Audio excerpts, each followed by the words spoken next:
Ghosting has become a two-way street in today's hiring world.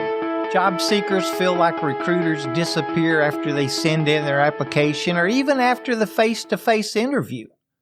Recruiters, on the other hand, feel that applicants vanish just as often, not showing up for interviews, not returning calls, or even skipping their first day after completing the entire onboarding process. And at the same time, recruiters are overwhelmed with applicants who apply for jobs they're not qualified for or who have no experience in the industry at all. In our light industrial, warehousing, and logistics sectors, I feel this problem is really amplified. These environments move fast. Productivity, shipping schedules, and labor shortages collide with the reality of high turnover, long shifts, and job seekers searching for stability. And somewhere in the middle of all that, communication breaks down, and both sides are feeling frustrated. I'm Marty with Warehouse and Operations as a Career, and today I want to take a look at these frustrations and talk about what's going on and what both sides could do a little differently. I hear things from applicants like, recruiters don't care about me. When an applicant submits a resume or fills out an online application, they often attach hope to it. They picture the job, the schedule, the pay, and what it would mean for their family. When they don't hear back quickly or at all, it can feel personal. One person shared with me that there are too many automated systems and not enough real interaction. I'd have to agree that most companies now rely on automated applicant tracking systems. These systems filter applications, sort resumes, and may even generate a generic, "we've received your application" email. The problem is that applicants crave human feedback. When all they get is an automated message and no follow-up, they assume they've been ignored. And when they do talk to someone, only to never hear back again, it feels like being dismissed all over again. I think it's important to remember the fast pace of the industry, though. Warehousing and manufacturing don't slow down. Recruiters are juggling open orders, client requests, resignation, no-shows, and internal deadlines all at the same time. When 100 people apply for a forklift job and only 12 actually meet the minimum requirements, it's simply not feasible to call each of the remaining 88 applicants personally to explain why they are not qualified. Applicants interpret this as ghosting. But, or I feel anyway, in most cases, it's not intentional. It's more of a bandwidth issue. I recently had a hiring agent tell me that applicants don't always realize they don't meet the requirements. And I think this is an uncomfortable truth, but an important one. Many applicants may believe if I apply, maybe they'll call and train me. Or, I've been in a warehouse before, so I can drive a forklift or pick it up really quick. I'm a fast learner. Or maybe they could be thinking, I'm sure they'll make an exception. I'm certain recruiters wish they could take more chances, but safety regulations, productivity metrics, and client expectations don't allow for it. Some jobs simply require knowledge, certifications, or experience that the applicant doesn't have yet. When an applicant assumes they're qualified and the recruiter sees clearly that they are not, the communication gap widens, and silence can feel like disrespect. Looking for work is stressful. You may have seen our webinar, Looking for Work is Hard Work. When a candidate feels rejected, especially without explanation, it hits hard. They may assume they weren't good enough, their experience isn't valuable, and that recruiters don't care. And with that mindset, even small delays can feel like we're being ghosted. And the recruiter's perspective is that applicants disappear just as much, sometimes more. Recruiters feel the ghosting too, and in many cases, the impact is heavier on them because it affects production, client expectations, and the entire shift lineup, even their pay or commission. Let's see, I had a list of what a recruiter friend called her pain points. Where is it? Oh, here it is. Okay, number 1, the no-call, no-show interview.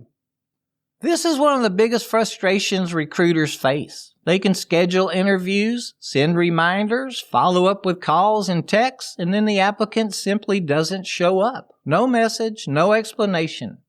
Sometimes the recruiter learns the applicant accepted a competing offer. Sometimes they don't find out anything at all. And number 2 is dropping out after the job offer. Even after a successful interview and onboarding, applicants stop answering calls. They disappear after receiving the offer. They accept the job, but then take a different offer with a higher pay rate. Recruiters understand all that. People need to do what's best for themselves and their families. But when deadlines are tight and clients are waiting, this ghosting creates real operational challenges. A phone call would go a long way. I always think about not burning bridges. Of course I'm going to take the better job, but who knows, I may need to reach back out to this recruiter someday. All right, number 3, the most painful ghosting, not showing up on the first day. Remember our recent episode titled No Call, No Show?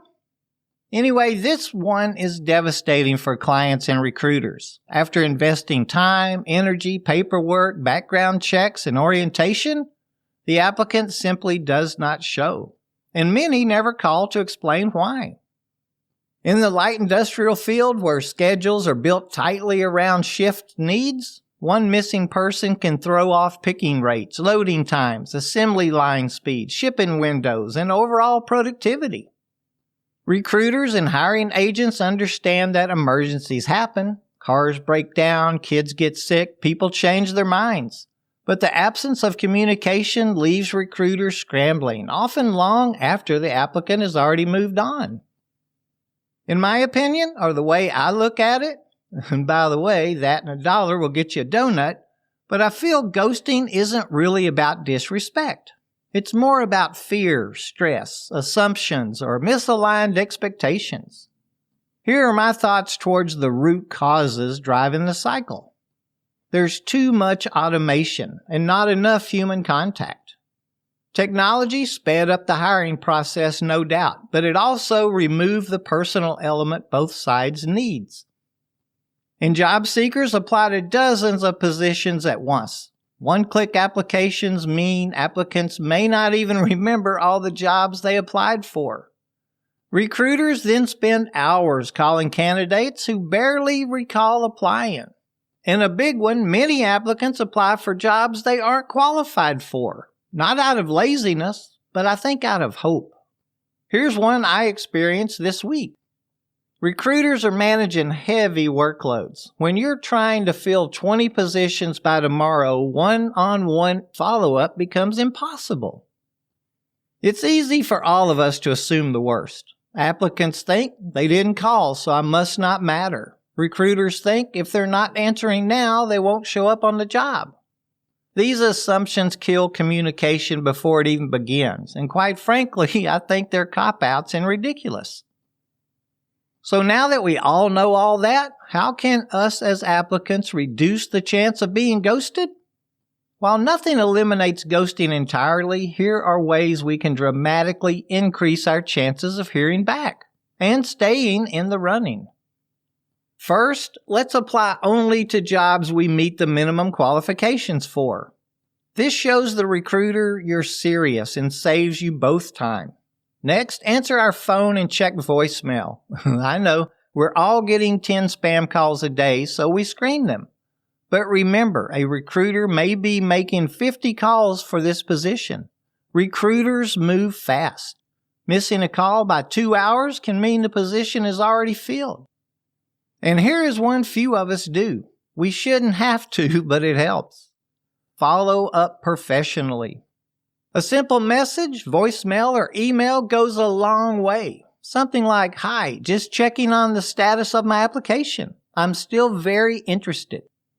And let's be honest about our schedule and abilities. Recruiters will respect the transparency. And lastly, if you change your mind, tell someone. Closing the loop builds a good reputation, especially with agencies you may want to work with later. Okay, so how can recruiters do more to reduce ghosting from us applicants? I know that recruiters can't fix every no-show, but they can improve engagement. They can communicate early and clearly. Us applicants respond better when we know timelines and expectations up front. Maybe send short, personal text. A text feels more human than an automated email, or an email with our name on it. And here's a big one. Explain the job requirements before the interview. List details in your ad. This prevents surprises and encourages honesty from us. As recruiters, you are busy, very busy, but try and treat applicants with respect, even when declining them. Don't make us feel bad and leave us with no hope. Candidates remember how they were treated. Remember, we still have to search for a position. Oh yeah, and please avoid overselling the job. Honesty builds that long-term trust. Everybody wants the same thing, right? Applicants want stability, fair pay, communication, and a chance. Recruiters want reliable workers, honest communication, safety, and productivity. Neither side wakes up intending to ghost anyone most of the time. The silence isn't personal, it's situational. When both sides understand the pressures the other is under, communication gets better, expectations align, and opportunities become clearer. Ghosting might not disappear entirely, but it loses a bit of its sting. And more importantly, it opens the door to better hiring relationships where respect runs in both directions. Now that one of the larger opportunities in our industry is solved, we'll call it a wrap. Seriously though, we're all people. Our needs and agendas are different, but we can and should help each other when it comes to our professional lives. Let's all have a great week and be safe in all that you do. We want to see you back here next week.